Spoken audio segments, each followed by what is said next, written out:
Alright, বর্তমানে রক্তবীজ ২ চলচ্চিত্রের প্রযোজনা সংস্থা জানিয়েছে যে তারা অক্টোবর মাসের ১০ তারিখে রক্তবীজ ২ চলচ্চিত্রটি প্যান ইন্ডিয়ান আকারে মুক্তি দিবে গোটা ভারতে।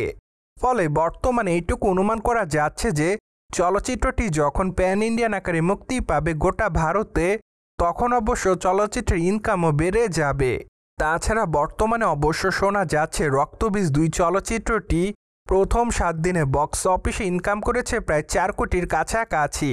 যাই হোক, চলচ্চিত্রটি প্রথম ৭ দিনে বক্স অফিসে বেশ ভালো অর্থ ইনকাম করতে পেরেছে। ফলে অনুমান করা যাচ্ছে যে হয়তো মাস শেষে চলচ্চিত্রটি টলিগঞ্জ থেকেই প্রায় ৭ থেকে ৮ কোটি রুপির বেশি করবে ইনকাম।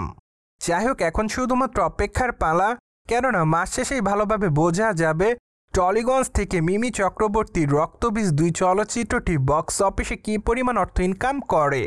বাই দ্য ওয়ে, আপনারা সকলে জানেন যে চলচ্চিত্রটিতে মিমি চক্রবর্তীকে একজন পুলিশ কর্মকর্তার চরিত্রে দেখা গিয়েছে অভিনয় করতে। তার বিপরীতে অবশ্য অভিনয় করেছে আবির চ্যাটার্জি। তাছাড়া চলচ্চিত্রের পর্দায় তার সঙ্গে আবিরের কেমিস্ট্রিও রীতিমতো নজর কেড়েছে তার দর্শকদের।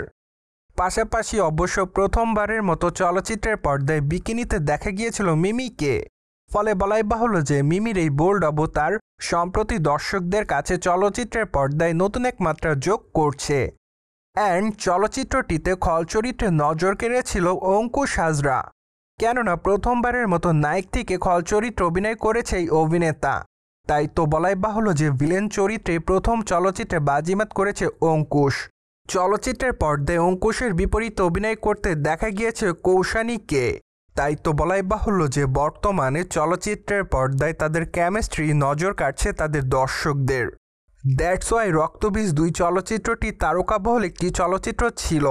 পাশাপাশি অবশ্য চলচ্চিত্রের গল্পের মধ্যেও ছিল ব্যাপক পরিমাণ টুইস্ট, কেননা চলচ্চিত্রের গল্পটি মূলত দুই দেশের রাজনৈতিক প্রেক্ষাপটকে কেন্দ্র করে।